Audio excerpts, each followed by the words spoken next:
morning guys! Welcome back sa aking channel. And yeah, I just finished my breakfast. Tatapos ko lang kumain.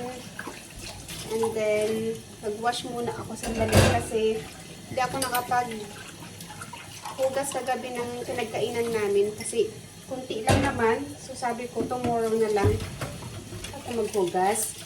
Kasi kagabi, inayos ko pa inayos pa namin yung mga gamit ni husband kagabi. Kasi nga, mag-travel siya sa city. Pumunta siya sa Stockholm guys. Yung asawa ko, pumunta sa Stockholm, nag-travel kasi meron silang siyang seminar doon. Pinadalaan siya ng kanilang company kasi meron silang seminar or training doon sa Stockholm. Kaya kaninang madaling araw, maaga kami gumising. Gumising kami ng 2:30. Yan.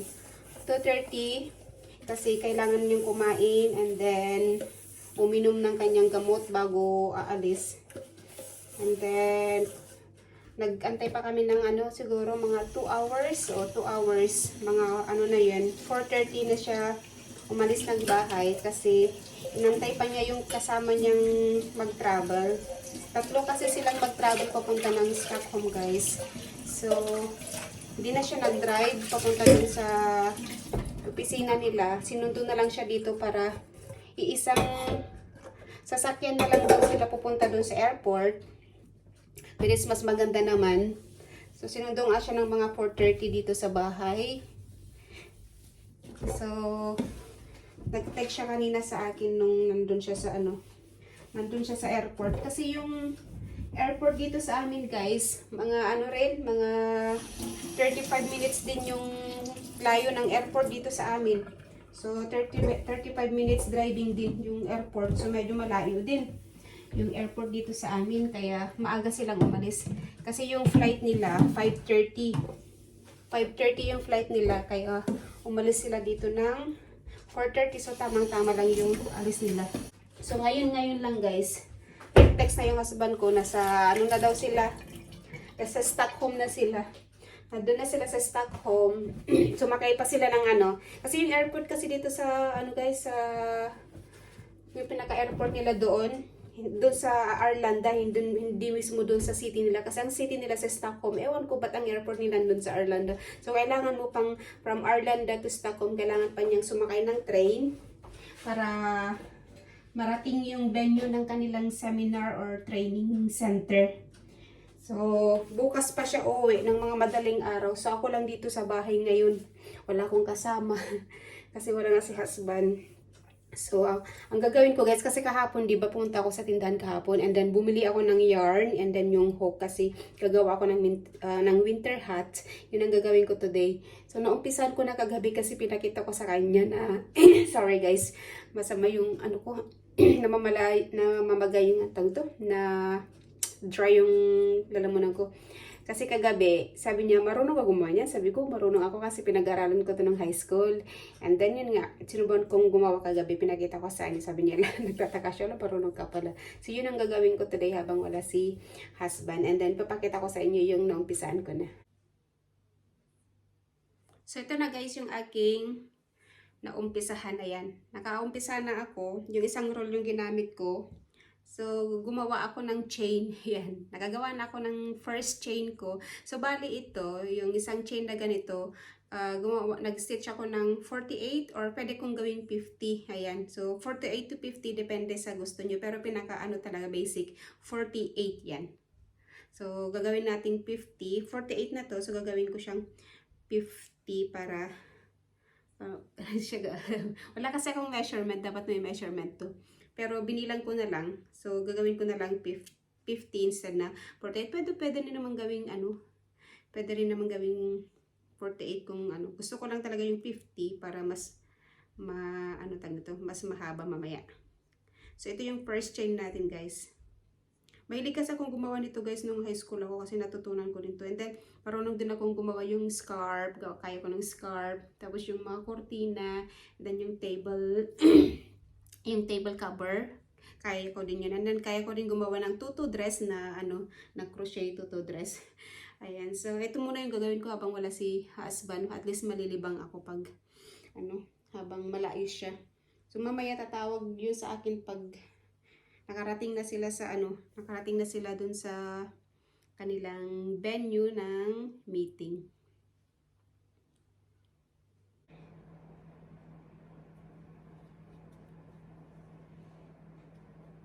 So, ito na yung nagawa ko. Marami na. So, after, ilang oras ko na ba itong ginawa to? After 2 hours siguro.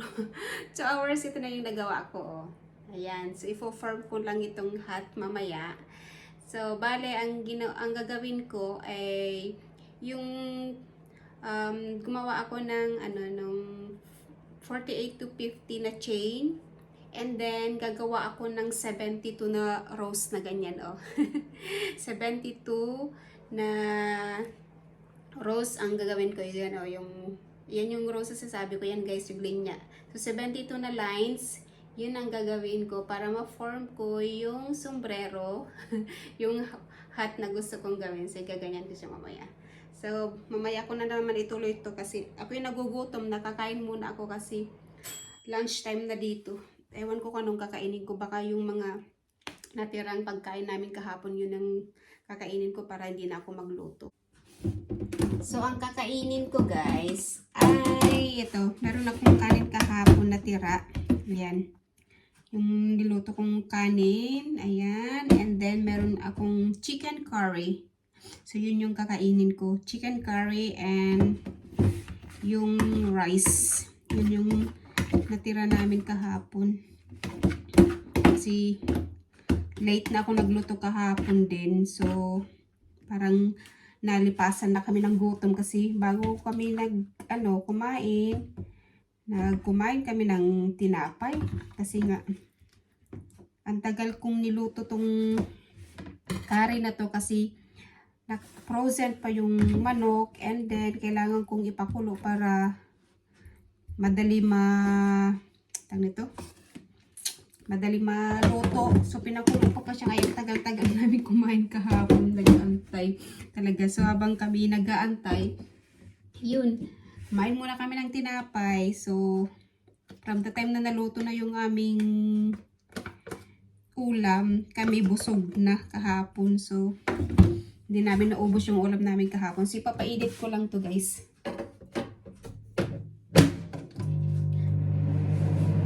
Tumawag ulit pala ni Mister.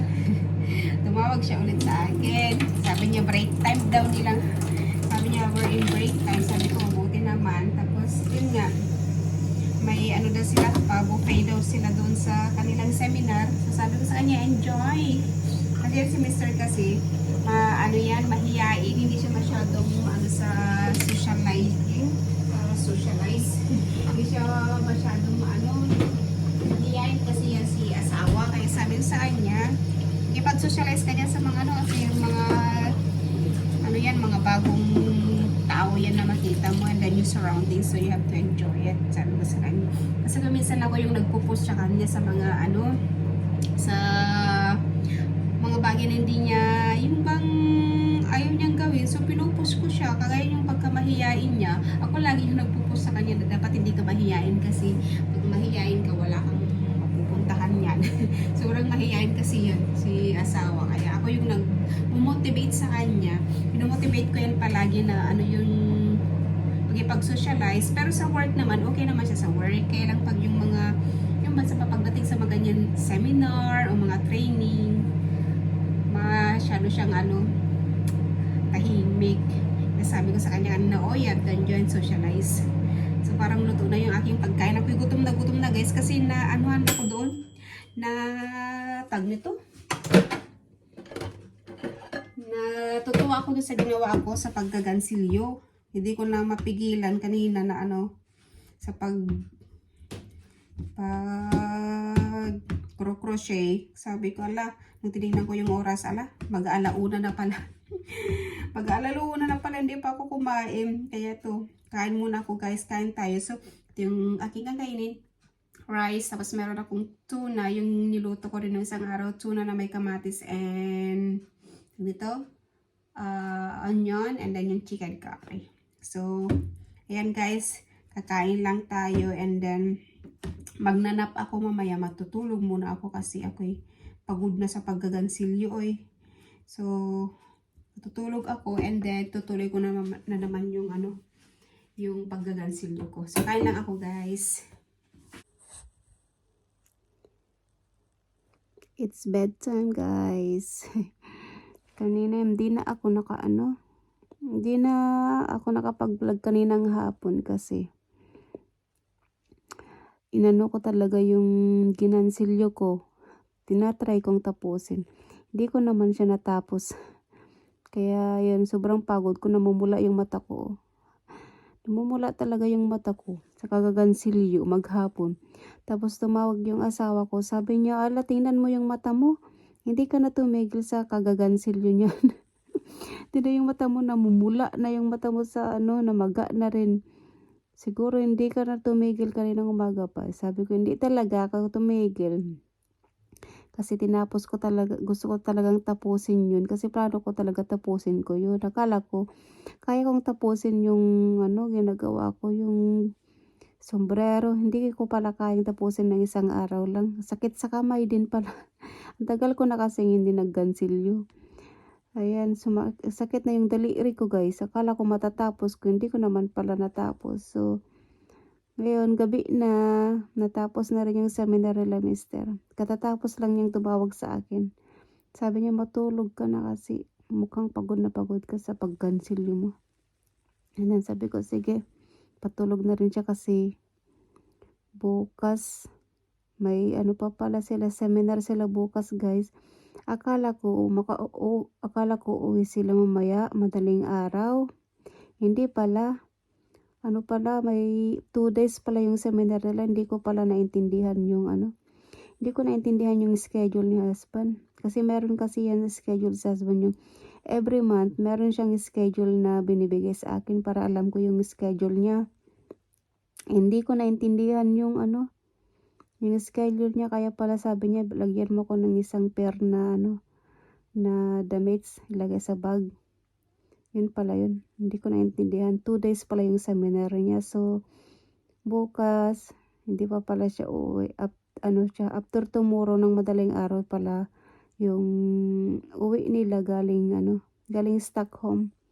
Madaling araw, nandito na siya. Tapos, hapon may pasok ulit siya. So, yun guys, matutulog na tayo. Okay, napagod talaga. Kumain lang ako ng tinapay kasi and ako sobrang gutom. Kumain ako ng tinapay and then nag-ice cream, nanood ng movie. And then yan, tutulog na ako. Sige na guys, bukas na ulit tayo magkwentuhan. Nantok na talaga ako. Salamat guys sa panonood. Ayan, thanks for watching. Bye-bye. Good night guys. Tulog na ako.